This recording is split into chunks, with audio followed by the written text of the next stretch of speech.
पुंडलिक वरदे हरि विठ्ठल श्री ज्ञानदेव तुकाराम पंढरीनाथ भगवान की जय। प्रभु रामचंद्र भगवान की जय। पवन सूत हनुमान की जय। उमापति महादेव की जय। अवधूत चिंतन श्री गुरुदेव दत्त। श्री स्वामी समर्थ। जय जय स्वामी समर्थ। श्री गुरुदेव दत्त स्वामी समर्थ। श्री गणेशाय नमः। श्री सरस्वते नमः। श्रीमद्दत्तात्रेय गुरुवे नमः। गुरुला अधिकारी शिष्य विनंती करू लागलेला आहे।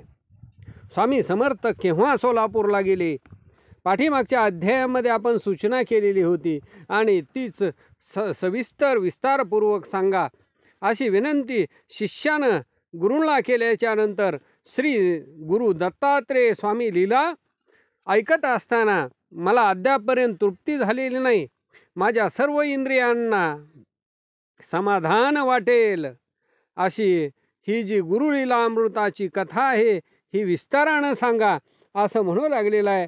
त्यावेळेला गुरु शिष्याला म्हणू लागलेले आहेत की परीस अशी ही गुरुलीलामृताची कथा आहे। चिंतामणी आणि परीस षड्रस नवरस हे याच्यापेक्षा वेगळे नाहीत। गुरु लीलामृत मधुर गोड आहे आणि ज्याने श्रवण केलं त्या श्रवणाची गोडी ज्यानं चाकलेली आहे त्यानं स्वार्थ साधला, परमार्थही साधला। परमपद आणि पुरुषार्थ त्याला प्राप्त होईल। परमपद म्हणजे परमात्मा, ज्याचा अपार प्रकाश महिमा आहे। सर्वांतर्यामी त्या निरीहेतू निरूपमाला वेदांत गुरुमुखानं जाणावं। मी कोठून आलो आहे आणि हे जगत कोणी निर्माण केलेलं आहे त्या जगतकर्त्याला जाणलं पाहिजे। मनुष्य जन्मामध्ये जो आलेला आहे त्यानं हे जगत कोणी निर्माण केलं त्या जगतकर्त्याला जाणावं। या जगताचे त्रिधा उत्पादन, या जगताचा आरंभ, या जगताचं पालनपोषण आणि या जगताचा लय हे जिव्हेश्वराचं स्वरूप विवेचन अविद्याविरहित होऊन जाणावं। पिंड ब्रह्मांडाचा शुद्ध विवेक गुरुमुखानं वेदांत सम्यक व्हावं। हे जड शरीर दृश्य आहे, ते विनाशी आहे आणि माईक आहे, तसंच हे ब्रह्मांड सुद्धा समजलं जावं। हा देह अपवित्र आहे, मांसमय आहे आणि आत्मा मात्र विशुद्ध पुण्य आणि ज्ञानमय आहे। देह हा दुःखमय अमय आहे, परिच्छिन्न आहे आणि विनाशी आहे। आत्मा हा व्यापक आहे, सच्चिदानंद घन आहे, एक नित्य सर्वत्र अपरिच्छिन्न देशकाल वस्तुवादिक विहीन स्वयं प्रकाश स्वरूप आहे। देह स्थूल सूक्ष्म कारण आद्यतवंत विकारी आहे। क्षणभंगूर आशास्वत अप्रमाण असा देह आहे। कान डोळे नाक याच्यातून मळ निघतो आहे। मुखामधून थुंका आणि लाळ गळते आहे। उपस्थ इंद्रियामधून अमंगळ असं मूत्र निघतं आहे। मूत्र मळ आणि मूत्र, त्याच्यानंतर केस नख पळ मात्र सुद्धा एक क्षणभर सुद्धा घरामध्ये ठेवता येत नाहीत। सदा चिंता रोगादी दुःख सप्तधातुमय देह बनलेला आहे। विष्टामूत्र झाल्याच्या नंतर त्याला अमंगळ असा स्पर्श एक क्षणभर सुद्धा कोणी करत नाही। दुर्गंधी आणि विटाळ त्याचा मानला जातो। त्याची चिळस येते। मातेचं रक्त आणि पित्याचे रेत स्त्री योनीमध्ये एकत्र होतात आणि 9 महिने भरल्याच्या नंतर हा जो देह आहे हा इंद्रजालवत देह उपजला जातो। अनंत क्लेशाईच्या पोटामध्ये गर्भामध्ये जीव नाना परीनं भोगीत असतो। यम यातने परीसपेक्षा सुद्धा जास्त त्या गर्भाच्या दुःखातून सुटण्यासाठी जीव तळमळ तळमळ करीत असतो. यम जाचणी होणे अत्याधिक दुःख जीव सोसून शोक करतो. म्हणू लागतो, हे जगदीशा, तूच एक मला याच्यातून सोडविणार आहेस. अज्ञान पामर जीवाला या दुःखातून बाहेर काढणारा तूच आहेस. आई तिला आवडते असणारे पदार्थ खाते, पण तेच मला दुःखदायक होतात, तेच मला अनर्थ होतात. ते कष्ट मला सोसवत नाहीत. मी असमर्थ आहे. हे दीननाथा भगवंता, याच्यातून मला सोडव. गर्भामधलं दुःख तळमळ तळमळ करीत तिथं कुणाला सांगता येत नाही आणि ऐकणारा कुणी नाही, बोलता येत नाही. धाव धाव रे परमेश्वरा भगवंता, मला बाळाला या तावडीतून या दुःखातून सोडव. नको नको गर्भजन्माच्या यातना. धिक्कार असो या दुर्गंधमय गर्भस्थाना. पतित पावना जगज्जीवना, या दिनाची सोडवणूक कर. मग परमेश्वर कृपेने ते अर्भक ते बालक ज्या परी यंत्राच्या पिढेने पदार्थ यंत्रातून बाहेर निघतात, त्या पद्धतीनं योनी यंत्रातून अतिशय शोकाकुलित होऊन ओरडून ते बालक बाहेर पडतं. आणि बाहेर पडल्यानंतर त्या लेकराला लगेच माया अविद्येचा वारा लागतो. त्याच्यामुळं पुढे परमेश्वराला बाललीलेमध्येच तो विसरून जातो. बाल अवस्थेमध्ये विष्ठा आणि मूत्र दुर्गंधी त्याच्या अंगाला वारंवार संबंध येतो. ते हसतं, रडतं, ओरडतं, आक्रोश करतं. बाल दुःख कुणालाही कळालेलं नाही. काही समजू लागल्यावरती ते आवडीनं खेळतं, फार खोड्या करतं. आई बाप आणि इतरांना परोपरीनं ते बाळ पीडा करतं. त्याच्या काहुरानं सर्वजण त्रस्त होतात. काही जण त्याला मग ताडण करण्यासाठी, मारण्यासाठी धावतात. त्यावेळेला ते बालक घाबरलं जातं. पर वस्तू घेतं, घरी दारी फिरतं, पळतं, अडखळतं, पडतं, हट्टानं काहीतरी मागतं, रागानं रुसतं आणि मग तोंडावरती फेकून जे सापडल ते हाणू लागतं. जणू काही त्याला वेड पिसं भरलं गेलेलं आहे. माकड चेष्टा करतं. तात्पर्य काय आहे तर बालावस्था आणि त्याच्यानंतर पौगंडावस्था म्हणजे 10 वर्ष पावतोची अवस्था. या अवस्थेमध्ये उदंड अशी दुःख प्राप्त होतात.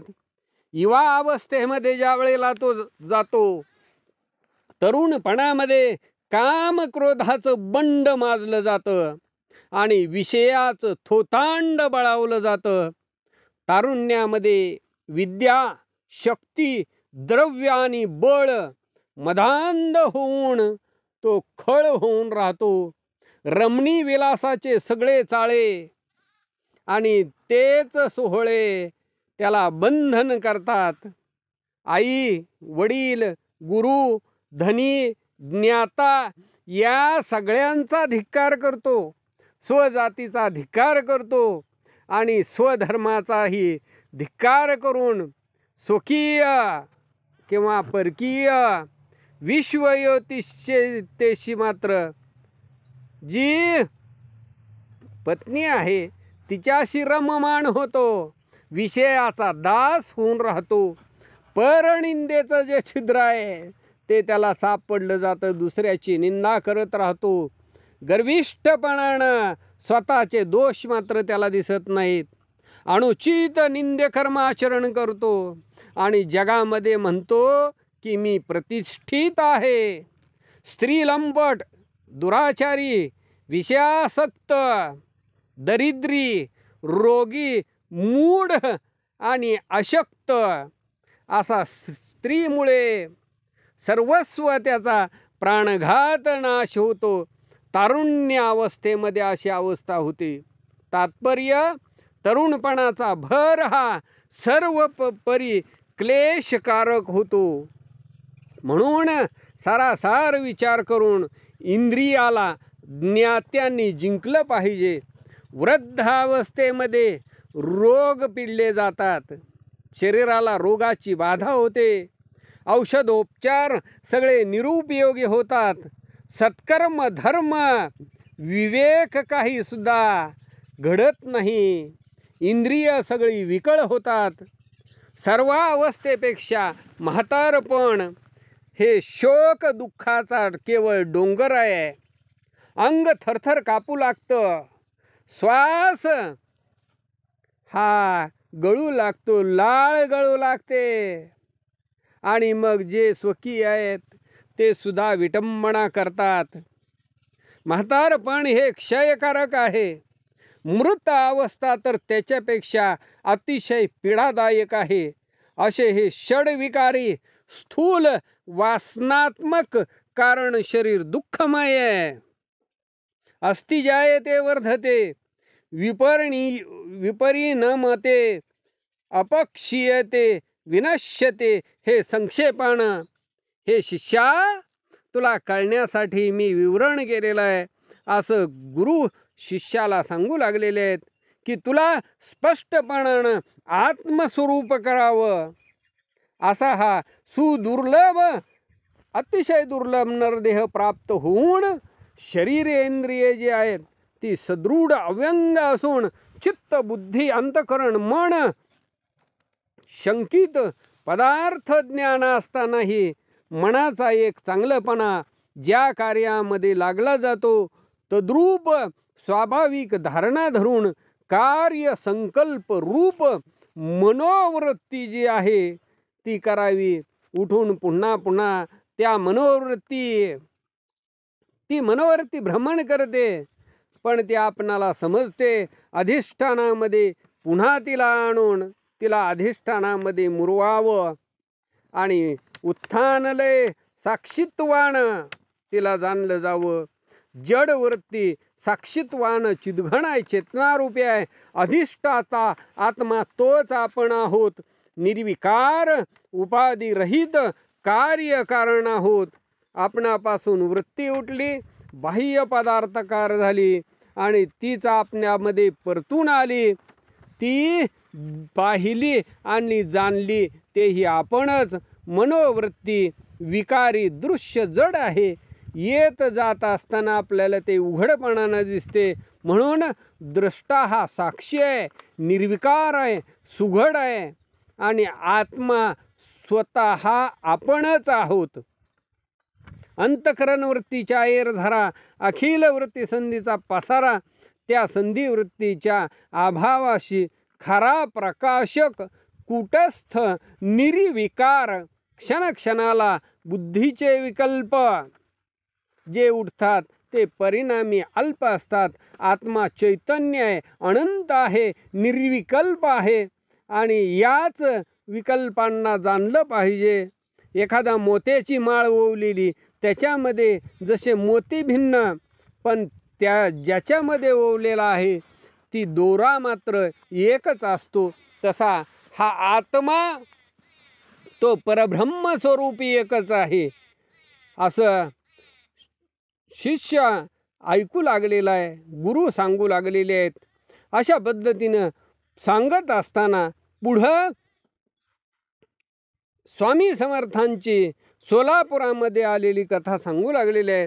स्वामी समर्थ हे सोलापुरामध्ये आले आणि सोलापुरामध्ये आल्याच्या नंतर योगीश्वर सुरबरावाच्या देव मंदिरामध्ये येऊन बसले गेलेले आहेत. संध्याकाळची वेळ आहे. तिथं सर्व स्त्री आणि पुरुष तिथं दर्शनासाठी येऊ लागलेले आहेत.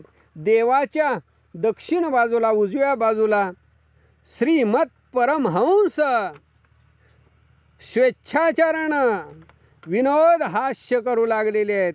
ब्रह्मस्वरूप स्वामी समर्थ बसलेले आहेत. तिथे कित्येक जण येणारे म्हणू लागले की हा वेडा आहे, काय बोलतो आहे, वाकडे तिकडे मुख फिरवतो आहे. आणि खडे बोल लहान लेकरासारखं बोलतो आहे. त्याच्यामध्ये मात्र चिंतो सखाराम टोळ त्यांनी लांबून स्वामी समर्थांचे हे खेळ पाहिले गेलेले आहेत. आणि मग तो मनामध्ये म्हणू लागलेला आहे, एक वेळ यांना विचारावं की काय, अतिशय तेजस्वी मनोहर दिव्य मूर्ती पाहून त्याचं मन घोटाळू लागलं. संन्यासी आहेत, शेवडा आहेत, जंगम आहेत की कोणत्या पंथाचे आहेत, स्मार्त भागवताचे आहेत की गाणपत्य आहेत, शौर्य आहेत की शैव भक्त आहेत किंवा शाक्त आहेत, असा मनामध्ये तो चिंतोपंत टोळ विचार करू लागलेला आहे की यांचा मठ संप्रदाय कोणता आहे, अथवा नानक, दादू, कबीर इत्यादी अनेक वैष्णववीर, स्वामीनारायण, रशेषपंथी हे कुठल्या पंथाचे आहेत हे काही कळत नाही, अथवा सत्पुरुष अवतारी हे या पृथ्वी तलावरती फिरत आहेत. आणि मग सर्वज्ञ सर्व जाणणारे स्वामी समर्थ त्यांना म्हणू लागले, तुम्हाला ज्ञान काय आहे, श्रुतीभिप्राय समजा. आणि सांगू लागलेले आहेत. चिंतोपंत आणि सगळे लोक ऐकू लागलेले आहेत. वेदांत विज्ञान, सुनिश्चितार्थ, ब्रह्म आत्मानुभव, अभेद यथार्थ, वेद प्रतिपादित परमार्थ हे सिद्धांत रहस्य जाणून घ्या, असं ऐकून चिंतोपंत आणि लोकही तत्काळ अंतःकरणामध्ये भ्याले आणि म्हणू लागले, अंतरसाक्षी लोकानुगृही महत्पुरुष हे आहेत. हे यतिराज वेडे नसून काशीचे कापडी अथवा मनकवडे, वेदार्थ वचनोत्तर रोकडेपणानं देणारे आमचं कुडं फावळं यांना कळालं गेलेलं आहे. त्या दिवसापासून चिंतोपंत हे स्वामी समर्थांचे भक्त झाले. गृहस्थ आश्रमी सदारत असणारे ते मामलतदार होते. मग अक्कलकोट संस्थानात कारभारी झालेले चिंतोपंत त्या काळी मालोजी राजा प्रख्यात राज्यपदावरती आरूढ होता. एकेकाळी चिंतोपंत स्वतःच्या घरी बसलेले होते. यतींद्र स्वामी समर्थ पंक्तीत जेवणासाठी बसवले तेव्हा त्याच्या मनामध्ये असा विकल्प आला की स्वामी समर्थ सगळ्या जातीचं अन्न भक्षण करतात, यांना एकीकडं दूर बसवावं असा विचार त्याच्या मनामध्ये आला. आणि हेच स्वामी समर्थांनी जाणलं. आणि मग स्वामी समर्थ दत्त देव योगीश्वर तिथून उठले आणि चालू लागले. त्यावेळेला पंत यावे असं म्हणू लागले. पण स्वामी समर्थांनी सांगितलं की गुरुमुखातून उपदेश ऐकून शुद्ध होऊन ये, मग आम्ही येऊ. अनेक चमत्कार चिंतोपंतांना आणि दाजीबाच्या प्रचितीला आले. शीलवान सद्गृहस्थ प्रिय लोकांना निश्चिम असे स्वामी भक्त होते. स्वामी समर्थ सोलापुरामध्ये श्री सिद्धेश्वर शिव मंदिरामध्ये पहिल्यांदा त्यांनी प्रवेश केला. जनहितासाठी भक्त कैवारी परमपुरुष स्वामी समर्थ सिद्धेश्वर मंदिराच्या सरोवरामध्ये गेले. त्यावेळेला ते सरोवर कोरडं ठाक पडलेलं, त्याच्यामध्ये डोळ्याला पाहण्यासाठी सुद्धा पाण्याचा थेंब नाही. मग पिण्यासाठी कोठून 1-2 कोसावरून पाणी आणावं लागत असायचं. लोक दीनवाणे झालेले होते. मनामध्ये अत्यंत कष्टी झालेले, ईश्वराची करुणा भाकू लागले. महान कष्टानं थोडंसं पाणी मिळायचं आणि त्याच्यासाठी ते प्यायला सुद्धा पोटभर नसायचं. तृप्ती क्षणभर सुद्धा वाटत नसे. सगळे लोक जर्जर झालेले होते. पाण्यासाठी अनिवार्य असं दुःख सहन करावं लागत होतं. म्हणून लोक चिंतातूर होऊन प्रार्थना करत होते. आणि मग त्यावेळेला स्वामी समर्थांना कळवळा आलेला आहे. दयेचा सागर यतीश्वर त्यांनी सहज चमत्कार दाखवला. लोक अंतकरणामध्ये हिंपूट झालेले आहेत. हे पाहून यतीश्वर स्वामी समर्थ दूर काठावरती गेले आणि त्याच वेळेला तिथं त्यांनी लघुशंका केली. प्रत्यक्ष सर्व लोकांनी पाहिलं. नंतर दुसऱ्या दिवशी प्रचंड मोठा पाऊस आला आणि पुष्कळ पाऊस पडल्यानं जगन्मान्य त्रास मिटला गेला. यतीश्वराच्या स्वामी समर्थांच्या कृपेनं दैन्य संपलं गेलं. तो जो तलाव आहे तो तलाव विपुल असा पाण्यानं गच्च भरला. अवघ जलमय झालं, विशाल दिसू लागलं. तेव्हापासून सिद्धेश्वर तलावामध्ये अतिशय कडक उन्हाळ्यामध्ये सुद्धा पाणी राहतं. त्या सोलापुरामध्ये हिंदुस्थानी ब्राह्मण एक सदाचार संपन्न राजसेवा करून आपलं पोट भरत असे. सात्विकतेनं वागणारा त्याचं नाव मुकुंद असं होतं. राजसेवानिष्ठ नीतिमान असा तो सेवक. स्वामी जिथं असतील तिथं जाऊन नित्य दर्शन घेत असे. नित्य नेमानं जायचं, स्वामी समर्थांचं दर्शन घ्यायचं आणि श्री गुरु समर्थांना विनवायचं, मला संसारातून सोडवा, आपल्यासारखं करा, अशी वारंवार त्या मुकुंदाने विनवणी केली. मोक्ष सुखदायिनी अशा शुभेच्छा पण मला द्या.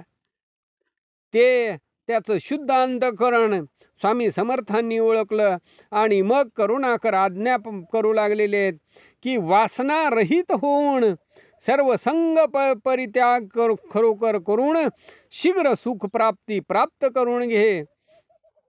महत्पुरुषाच्या मुखानं प्रबोधकारक सत्य ज्ञानानंत ब्रह्म अलौकिक जीव ब्रह्मस्वरूप चिद्घन चेतनारूपी आहे असं मुकुंदाला ऐकवलं गेलं. पूर्व सुकृत भाग्यदयाला आलं आणि त्याच्यामुळं सद्गुरु चरणाचं दर्शन घडलं. सहज स्थितीनं ब्रह्मस्वरूप कळालं.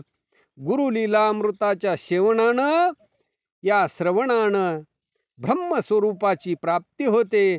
ब्रह्मस्वरूप कळालं जातं. पूर्वजन्मीचा योगाभ्यासी त्याच्यामध्ये साधना चतुष्टय संपन्नता त्याची आणि मग असा मुकुंद मोक्षाचा अधिकारी झाला. ज्याला संन्यासी गुरुदेव दत्त महाराज श्री स्वामी समर्थ भेटले, त्यांचा आशीर्वाद मिळाला. चतुर्विध पुरुषाचा दाता त्या सद्गुरूची कृपा झाली आणि त्यांनी एक क्षण न लागता मुकुंदाला आपल्यासारखं केलं. जिकडं गुरुची कृपा दृष्टी जाते तिकडं संपूर्ण ब्रह्ममय सृष्टी होते. जसं पावसाचा वर्षाव झाल्याच्या नंतर सर्वत्र प्रसन्नता होते. ब्रह्मवेते श्री गुरु यांची कृपा झाली. दिव्य समदृष्टी विश्वात्मस्थिती तिचा अनुभव आला आणि पुढे उपाधी लागू नये म्हणून त्यांनी त्या मुकुंद महाराजांनी दृढ असं मौन धरलं गेलेलं आहे. मौन धारण केलं. श्री गुरुदेव दत्त स्वामी दिगंबर अक्कलकोटला गेल्याच्या नंतर मुकुंद मौनी बुवा श्री सिद्धेश्वर देवालयामध्ये इकडे राहिले. कधी ना कोणापाशी याचना केली. इतरांना बोलायचं सोडून नित्य मौन धरून राहिले. ब्रह्मानंद स्वरूपाकार वृत्तीविना निमिषार्धामध्ये न तिष्ठता तसेच राहिले.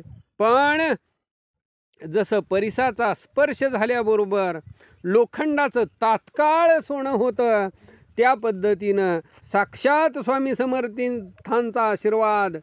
त्याच्यामुळं मौनी बाबा श्री सिद्धेश्वर कासारी मौनी बाबा हे नित्य स्नान करू लागले आणि ते पाहून तिथला अधिकारी संतापला गेलेला आहे. या ठिकाणी तुम्ही स्नान करायचं नाही असं सांगू लागला.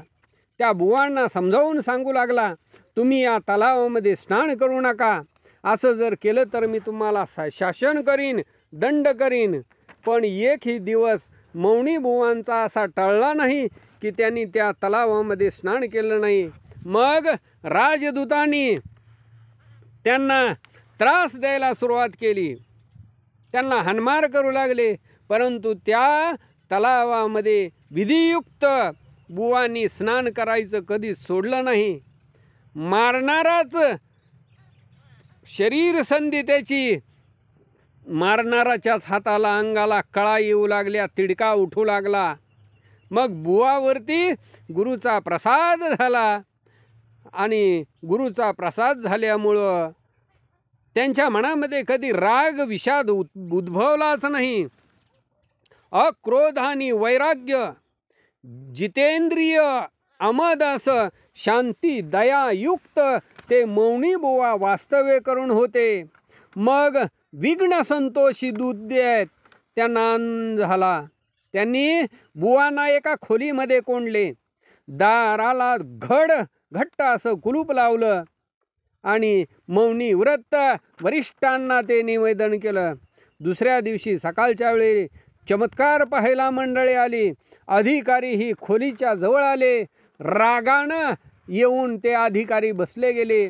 त्यावेळेला अकस्मातपणे त्या तलावामध्ये बुचकळ्या मारीत मौनी महंत स्नान करू लागलेले आहेत. हे पाहून लोक आश्चर्यचकित झाले. म्हणू लागले, काय नवल आहे. अतिशय छळलं, हाणमार केली, दुःशब्द बोलून धिक्कारलं, कोंडून टाकलं. पण सत्पुरुष चित्तामध्ये अजिबात राग विकार उत्पन्न झाला नाही. आणि हे आश्चर्य पाहून लोक म्हणू लागले, धन्य सत्पुरुषार्य. तेव्हापासून मौनी साधुवर्य सर्वत्र मान्य झाले. धन मान गृह सत्ताधिकार शक्तियुक्त शरीर साहंकार हे अवघे अशाश्वत क्षणभंगूर केवळ पाण्याच्या बुडबुड्यासारखा आहे. हे नाशवंत मिथ्या सर्व जाणू लागले, जाणतात पण प्रातःकारी काही ओळखत नाहीत. संकट भयंकर आली आणि दुःखानं पोळू लागला की मग शुद्धीवरती येतो. त्याच्यामध्ये महंत कृपेचं पात्र, त्याच्यामुळं ते जे नर आहेत, नर नारी स्त्रिया पुरुष सर्वजण जगदीश्वरासाठी अनुकूल झाले. अशा देव साधू संतांची चरित्र भवतारक या भवसंग्रह सागरातून तरुण जाण्यासाठी परमपवित्र नित्य श्रवणानं नित्य पठणानं देव साधू संतांच्या चरित्राच्या दुरितांचा पापांचा नाश होतो. सोलापुरामध्ये शेवटपर्यंत मौनी बुवा सिद्ध हे प्रख्यात होते. तात्पर्य गुरुकुलवास सर्व हितदायक निश्चित असतो. म्हणून गुरुसंग सर्व काळ अवश्य व्हावा, अवश्य करावा, ज्याच्यामुळं भवपाश हे तुटले जाऊन मोक्ष हाताला येतो. सोलापुरामध्ये असताना स्वामी राय यांच्या स्वामींच्या दर्शनासाठी लोकांचा समुदाय भिन्न भिन्न बुद्धीचे कारणी पुरुष येत असत. मनामध्ये लोकांच्या जी जी चिंता आहे त्याचं सम्यक उत्तर स्वानुभवानं ते देऊ लागले. आणि मग समर्थांना अद्वितीय अशा पद्धतीनं वाहवा आणि त्यांचं गुणवर्णन लोक करू लागले. तेथील लोक स्वामी समर्थांना प्रार्थना करू लागले, याच गावामध्ये तुम्ही राहावा, तुम्हाला श्रेयस्कर असं त्रिविध ताप हारक तुम्ही आहात आणि म्हणून आपण इथं राहावं. आपल्यासारखे महापुरुष या जगामध्ये दिसत नाहीत, ना भेटत नाहीत. आणि मग महद्दर्शनानं अतिशय संतोष समाधान देणारे आपण आहात. हे स्वामी समर्था, आपण इथंच राहा. या माया प्रपंचामध्ये काही देव गुरु संत सेवा घडत नाही, तेव्हा मग परमार्थाचं नावही घ्यायला नको. या शुभमंगल सावधान काळी संसार व्यापमुक्त आम्हाला कळा. अघोर दोष निशी या कलियुगामध्ये माजलेला आहे, जिकडे तिकडे अधर्म रूप आहे. त्यावेळेला योगीराज स्वामी समर्थांनी त्यांना सांगितलं की अक्कलकोट स्वस्थान जे प्रज्ञापूर आहे तिथंच आम्ही जाऊ आणि तिथंच स्वस्थ आनंदाने राहू. त्या प्रज्ञापुरामध्ये आमचं वस्तिस्थान ज्ञानपद आहे. इंद्रिय देवता आप्तवर्ग जीवांचे ऋणानुबंध आहेत. असं म्हणून स्वामी समर्थ हे अक्कलकोटला निघून गेले. अक्कलकोटला गेल्याच्या नंतर पहिल्या दिवशी त्यांनी बुधवार पेठेजवळ खंडेराय देवालयाच्या ओठ्यावरती पहिल्यांदा जाऊन बसले. गुराख्यांना स्वामी समर्थ विचारू लागले की आम्ही तुमच्या गावामध्ये यावे का? त्यावेळेला गुराखी म्हणू लागलेले आहेत की आपल्या आगमनाची आम्ही आतुरतेनं वाट पाहत आहोत. कित्येक जण म्हणू लागले, बुवाजी आज आमच्या घरी चला, आज आम्ही तुम्हाला प्रेमानं भाजी भाकरी देऊ आणि आम्हाला पावण करावं. त्यावेळेला एक पाषाण एक दगड उशाला घेऊन योगीराज तिथंच निद्रिस्त झाले आणि सर्व रात्र तिथं निघून गेली. हे शुभव्रत लोकांना समजलं गेलं. दुसऱ्या दिवशी सकाळी अश्विन शुक्ल षष्ठी मंगल असा दिवस पांडुरंग पुराणिक चिंतोपंत टोळ इतर मंडळ सगळेजण स्वामीजींच्या जवळ आले. कारभारी टोळ चिंतोपंत सर्व लोकांना सांगू लागले, हे यतिराज परमेश्वरावतार साक्षात आहेत. सत्य अनुभव आम्हाला आलेला आहे. अंतरसाक्षी निर्विकार अवधूत अक्कलकोटामध्ये प्रार्थना केल्यामुळं आगमन झालेलं आहे. जगाच्या उद्धारणार्थ हे या नगरीमध्ये आलेले आहेत. लीला विग्रही महद भाग्यानं स्वामी समर्थ आपल्या नगरीमध्ये आले. मग पुराणिक यांनी पाचारण केलेलं आहे आणि म्हणू लागलेले आहेत, हे स्वामी आमच्या घराला आपले पाय लागावे मनोमय इच्छा आहे. आणि असं म्हणून पांडुरंग पुराणिकाची पत्नी नीराबाई तिनंही स्वामी समर्थांना नमन केलं. बाबा सबनीस हात जोडून स्वामी समर्थांना विनंती करू लागलेले आहेत. आणि मग मणिकनगरी हे सद्दर्शन या धीपुरीमध्ये येण्याचं आपण जे वचन दिलेलं होतं ते आज फलद्रूप झालं. शुभ लग्नी संपन्न झालं. प्रत्यक्ष आद्य गुरु नारायण आज प्रकट झाले. मग सर्व स्नान भोजन विधी सारून तिथंच करुणानिधी स्वामी समर्थ निद्रिस्त झाले. बोलत चालत असताना अशा पद्धतीनं सायंकाळ झाली. फराळाशी लाडू केले गेले. स्वामी समर्थ उठून सिंहासनावरती बसले. लोक येऊन पाहू लागले.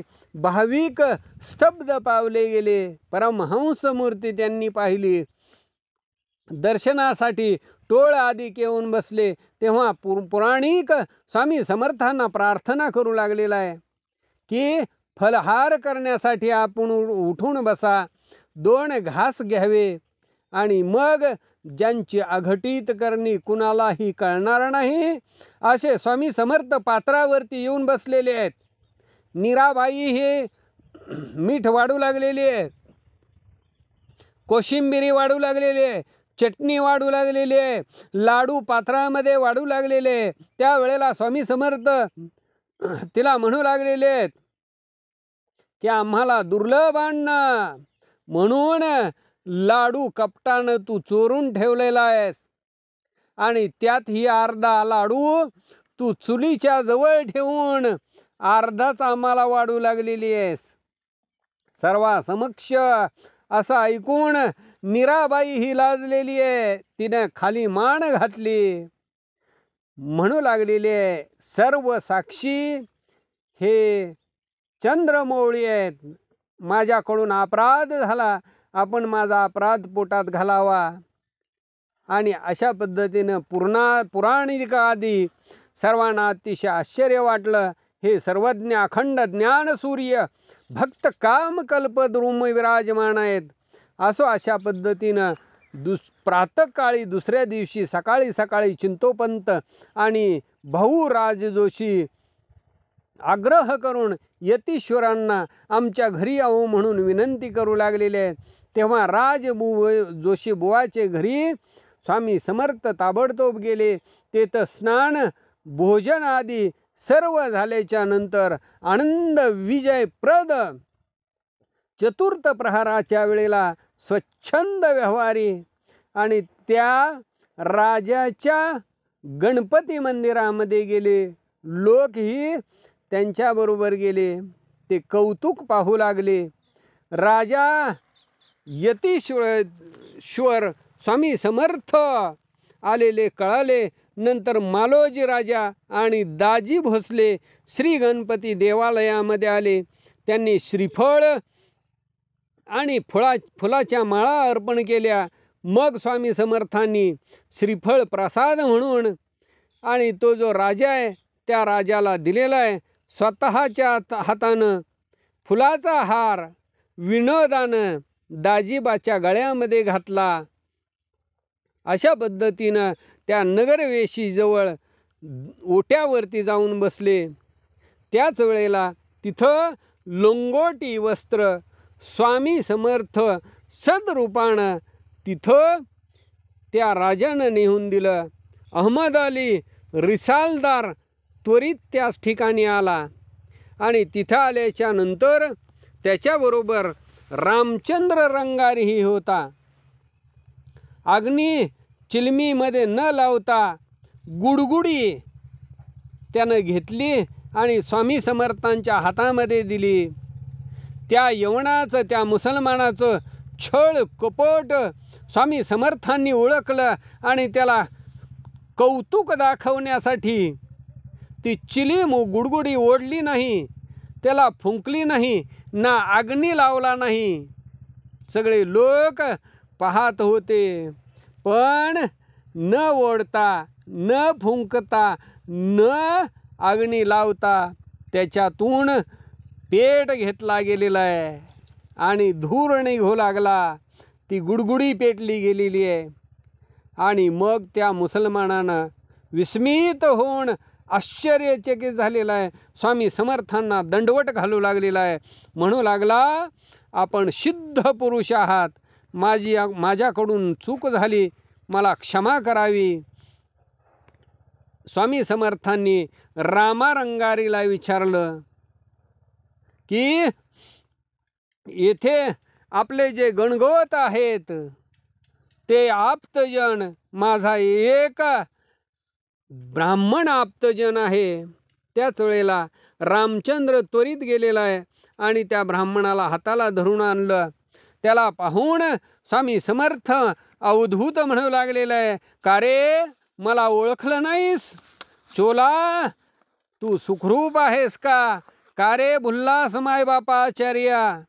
तू रामचंद्र सराफ ब्राह्मणाचा मुलगा, पूर्व माझा भक्त, अतिशय प्रिय, अक्षय वटवृक्षीचा विहार, मूळ पुरुष दत्तनगर तू विसरला गेलास का? असं ऐकून चोळाला पूर्व समाचार उमगला गेला. साष्टांग नमस्कार केला आणि समर्थ उपवासी आहेत हे जाणलं.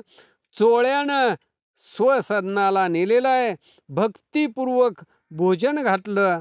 देवभक्त आनंदले गेले. पुढच्या अध्यायामध्ये प्रश्न प्रवेश आहे. साध्यंत समाधान हे विशेष रूपानं होईल. श्रोत्यांनी ते आदरयुक्त अंतकरणानं ऐकावं. स्वस्ती श्री गुरुलीलामृत श्रुती स्मृती पुराण संमत ब्रह्मनिष्ठ वामन विरचित 19मोऽध्याय गोडहा इति श्री गुरुलीलामृते गुरुशिष्य संवादे 19 समाप्त. श्री गुरुदेव दत्त. श्री स्वामी समर्थ.